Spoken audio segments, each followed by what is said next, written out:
ಕೊಂಕಣಲ್ಲಿ ಮನೆ ಇಟ್ಕೊಂಡು ಊರೆಲ್ಲ ಹುಡುಕಿದಂತೆ. ಕೊಂಕಣಲ್ಲಿ ಮಗು ಇಟ್ಟುಕೊಂಡು ಊರೆಲ್ಲ ಹುಡುಕಿದಂತೆ ಗಾದೆ ಮಾತು. ಆಕಳು ಅಪ್ಪ ಅಂದರೆ ಹಾಲು ಕಪ್ಪೆ ಗಾದೆ ಮಾತು. ಗಂಟಕ್ಕೆ ಬೆಂಕಿ ಬಿದ್ದಾಗ ಬಾವಿ ತೋಡಿದಂತೆ ಗಾದೆ ಮಾತು. ಗಿಡವಾಗಿ ಬಗ್ಗದ್ದು ಮರವಾಗಿ ಬಗ್ಗಿದೆ ಗಾದೆ ಮಾತು. ಕತ್ತೆಗೆ ನತ್ತೆ ಬಿಟ್ಟು ಜಾಣರಿಗೆ ಮಾತಿನ ಬಿಟ್ಟು ಗಾದೆ ಮಾತು. ಎತ್ತಿಗೆ ಜ್ವರ ಬಂದರೆ ಹೆಣ್ಣಿಗೆ ಬರೆ ಹೇಳಿದ ಹಾಗೆ ಗಾದೆ ಮಾತು. ಉಪ್ಪಿನಿಂದ ರುಚಿಯಿಲ್ಲ ತಾಯಿಯಿಂದ ಬರುವುದಿಲ್ಲ ಗಾದೆ ಮಾತು. ಕಬ್ಬು ಡೊಂಕಾದರೆ ಅದರ ಸಿಹಿಡೊಂಕೆ ಗಾದೆ ಮಾತು. ಯಾರಾದ ದುಡ್ಡು ಎಲ್ಲಮ್ಮನ ಜಾತ್ರೆ ಗಾದೆ ಮಾತು. ಎರಡು ಕೈ ಸೇರಿದರೆ ಚಪ್ಪಾಳೆ ಗಾದೆ ಮಾತು.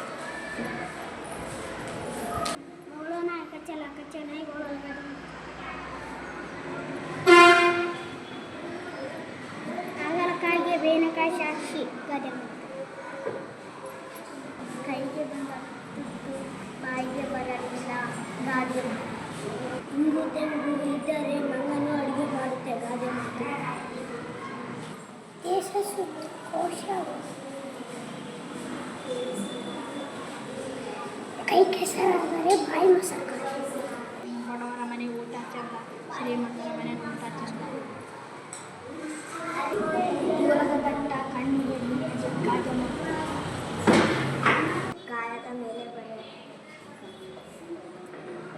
ಹಾಗೆ ದುಂಡಿ ಹಿಡಿದ ಹಾಗೆ ಬೆಟ್ಟ ಹಾಗೆ ದುಂಡಿ ಹಿಡಿದ ಹಾಗೆ. ಪೂಜೆಯಲ್ಲಿ ಕರಡಿ ಬಿಟ್ಟ ಹಾಗೆ ಗಾದೆ ಮಾತು. ಇಳಿಸಾಕಿ ಗಿಡ ಮರವನ್ನು ಕೈಗೆ ಬಂದ ಗಾದೆ ಮಾತು. ಗಣಕಯಂತ್ರ ಕಂಪ್ಯೂಟರನ್ನು ಚಾರ್ಲ್ಸ್ ಬ್ಯಾಬೇಜ್ ಕಂಡುಹಿಡಿದ. ಕಂಪ್ಯೂಟರ್ ಒಂದು ಎಲೆಕ್ಟ್ರಾನಿಕ್ ಯಂತ್ರವಾಗಿದೆ. ಕಂಪ್ಯೂಟರ್ ಎಂದರೆ ಲೆಕ್ಕಾಚಾರ ಎಂದರ್ಥ. ಇದನ್ನು ಇಂದು ಹಲವಾರು ಕ್ಷೇತ್ರಗಳಲ್ಲಿ ಬಳಸುತ್ತಾರೆ. ಅದಕ್ಕಾಗಿ ಕಂಪ್ಯೂಟರ್ ಯುಗ ಎಂದು ಕರೆಯುತ್ತಾರೆ.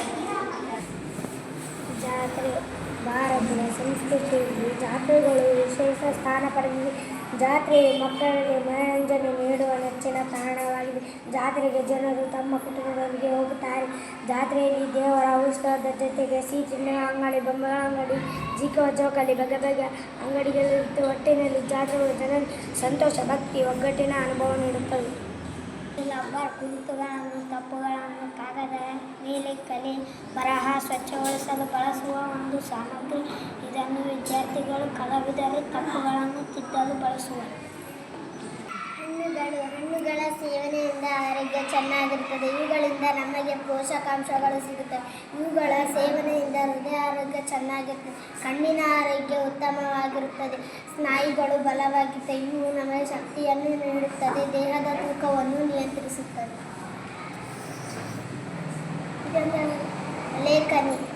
ಲೇಖನಿ ಅಥವಾ ಪೆನ್ನು. ಲೇಖನಿಯು ಕತ್ತಿಗಿಂತ ಪ್ರಬಲವಾಗಿದೆ.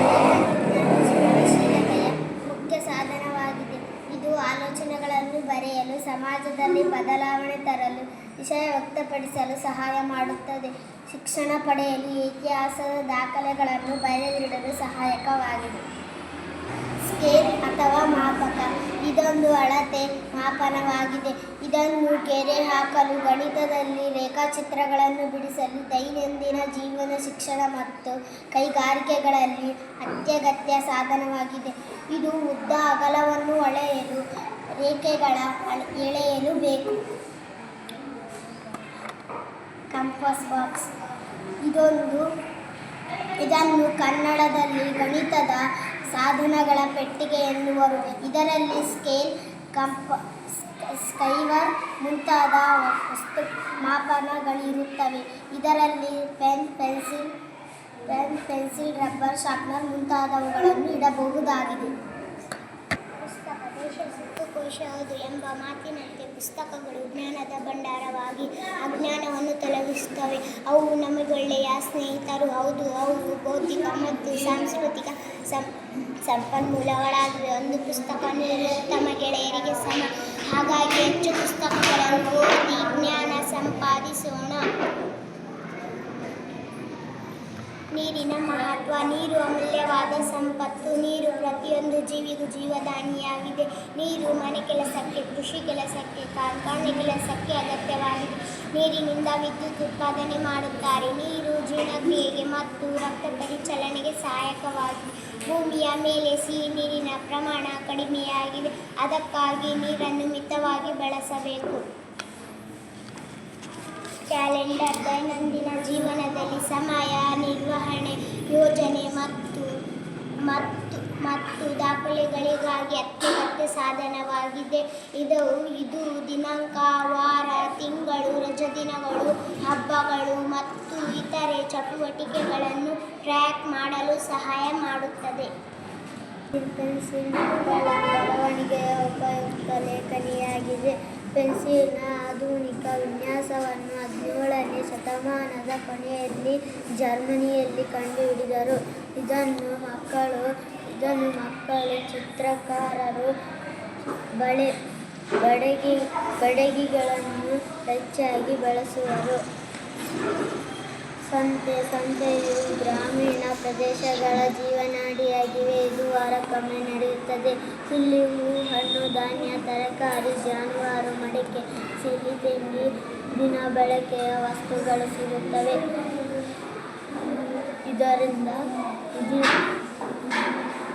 ಸಂತೆಯು ಗ್ರಾಮೀಣ ಆರ್ಥಿಕತೆ ಮತ್ತು ಸಾಮಾಜಿಕ ಜೀವನದ ಬೆನ್ನೆಲುಬಾಗಿದೆ.